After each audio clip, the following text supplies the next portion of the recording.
Hey guys, it's Charlie Starr. Welcome back to my channel. Today I made an altar for one of the deities that I work with, and I just wanted to share it with you guys as like some inspiration so you can kind of see like what it is that I do, and I can just kind of go over like what an altar space is, how to set it up, and just kind of show you some things. What is an altar space, and also what is a shrine, because a shrine is something that's like very similar to an altar space and is sometimes used interchangeably. So a shrine is specifically a dedicated space that is for a specific entity. So that entity could be an ancestor, it could be a deity, and it doesn't have to be, it doesn't have to be a god. It's just a special place that's set aside for something specific. An altar space is more of like a display area, so it's not necessarily designed for a specific being. It's just, though you can put things for a specific being on it, it's just a space for you to sort of like display the things that you have. So anyway, so that's what I've heard to be like the difference or the definition, but a lot of people do use the terms interchangeably, and I would say that a lot of the time I do refer to my shrine as an altar. So what I actually did set up today, according to these two differences of definitions, is a shrine. I would like to point out that you don't have to worship or work with any beings, and you don't even have to be praying to your ancestors in order to have an altar space or a shrine. You can have a special place to display the belongings for you that are special or sacred.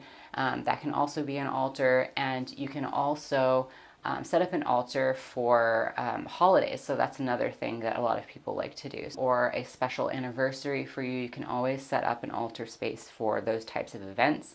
It's just a sacred space where you set aside things to like commemorate and like honor whatever it is that is the subject of your shrine or your altar space. So with all that being said, the shrine that I set up today is for one of my deities, and I didn't do it for like a holiday or a prayer or anything specific. I really just did it out of gratitude because this deity has done a lot for me in the past and is still doing a lot for me. So it's on this little this is one of my nice linens that I use for, readings or altar spaces. And I found this little wooden, it's like a little wooden end table that I actually just found at a thrift store. And that's what I use as my altar space, is the stool. So this is actually its own little separate thing. And I really like that because it's not like, multi-use. It's not like on top of my dresser or anything like that. Not that there's anything wrong with using your dresser space, especially if you don't have, a lot of space to work with. But I do have the space to have my own separate little shrine table, and I do really, really, really like that. And you can see, so this is my ouch, the candle is hot.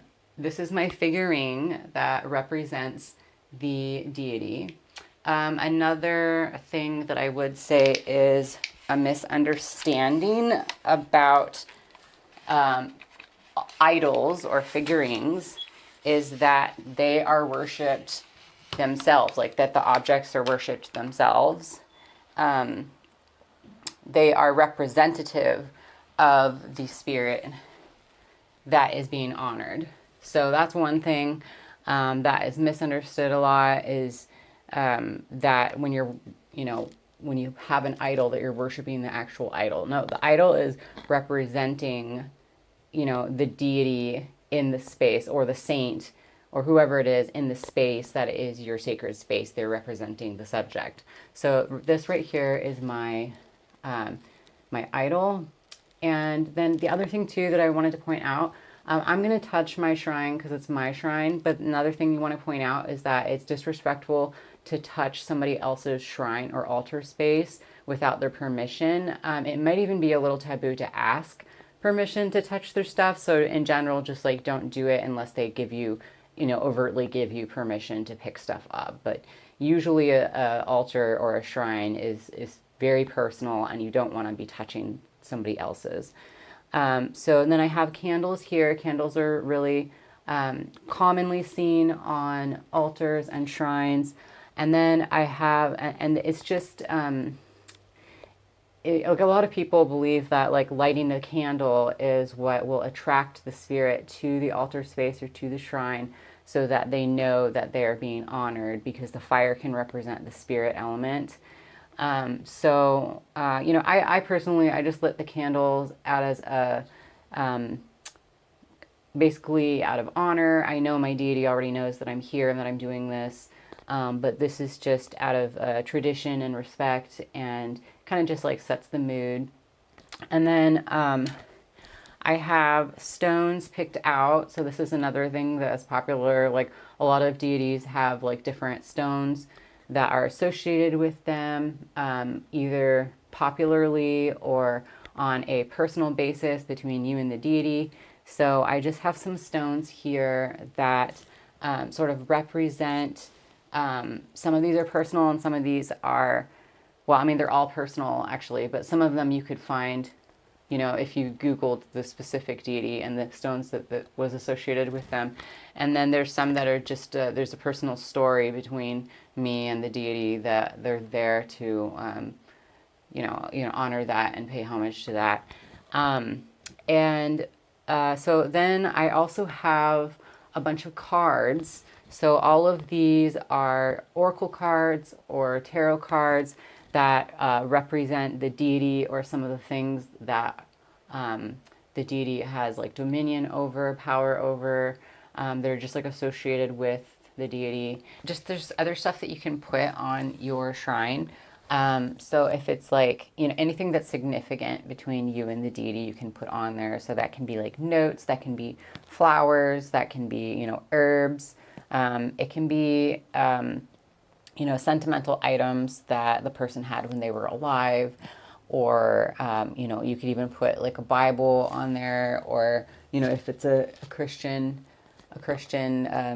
deity, or the deceased loved one, loved, the Bible, or, whatever it is. So it really just kind of like the point is to like put all the things that have that, that subject's energy with it or in it. And that can be very personal. And then you can also put an offering on the shrine as well, which is just like a gift for the loved one or whoever is the subject of the shrine. And then I do have an offering of food. So I have a tomato, because my deity is about abundance, and a tomato is round and abundant, and it's just like the fruits of the summer.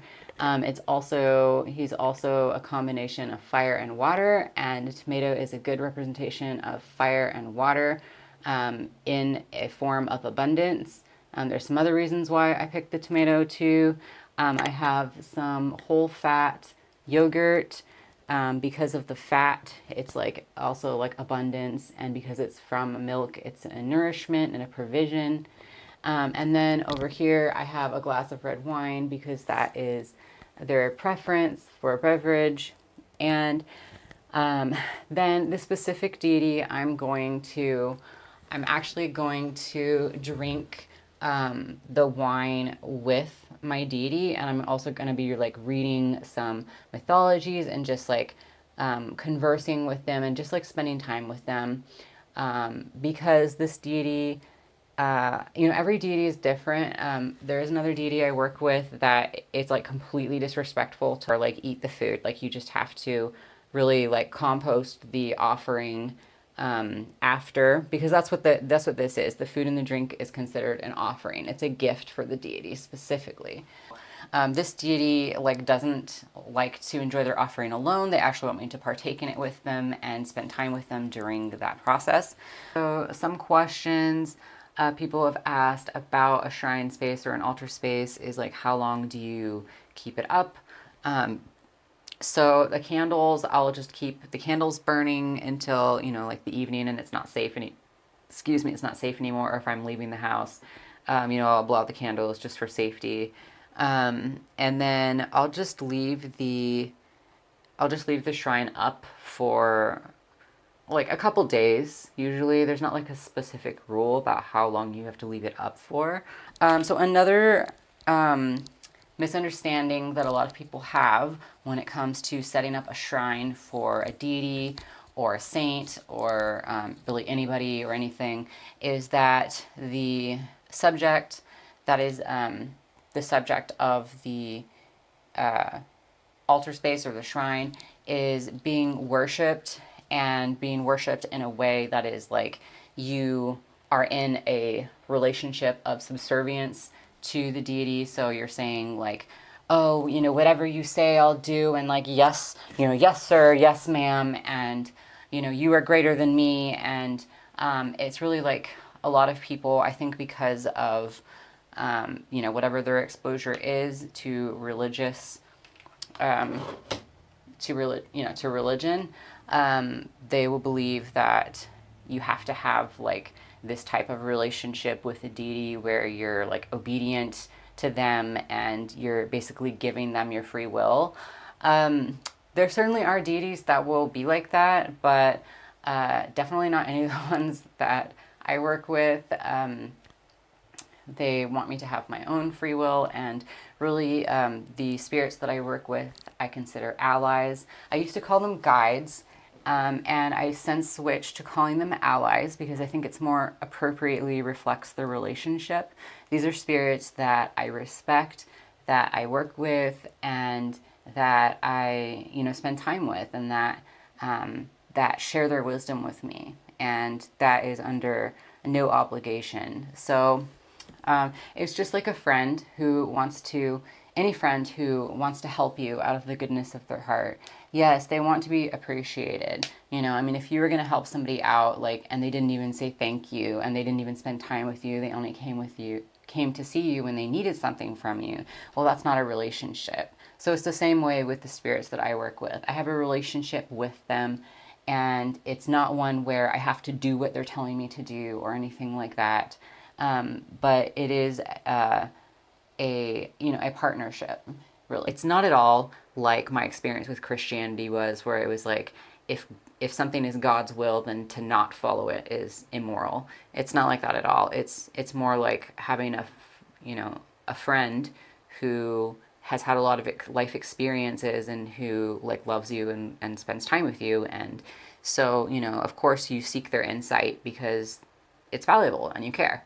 So I hope that makes sense to you guys. And with that being said, if you don't want to work with a deity because it makes you uncomfortable for the reasons above, like, you definitely don't have to. So I'm not trying to push that either. I know plenty of people that just work with their higher self, or they work with the universe, or they don't put any sort of label or personality to the higher power that connects us all, or something like that. So they just work with themselves, and they don't have a relationship to any specific being or entity, and that works out just fine for them. So that is also an option. I just wanted to put it out there for people that are interested in working with deities, that it doesn't have to be, and most likely is not, a relationship where you're giving away your power to somebody else. So, okay. Anyway, that's just what I wanted to share, and I hope it was helpful to you guys and cleared up some myths about altars and shrines. And I hope you guys have a great week. Thanks for watching.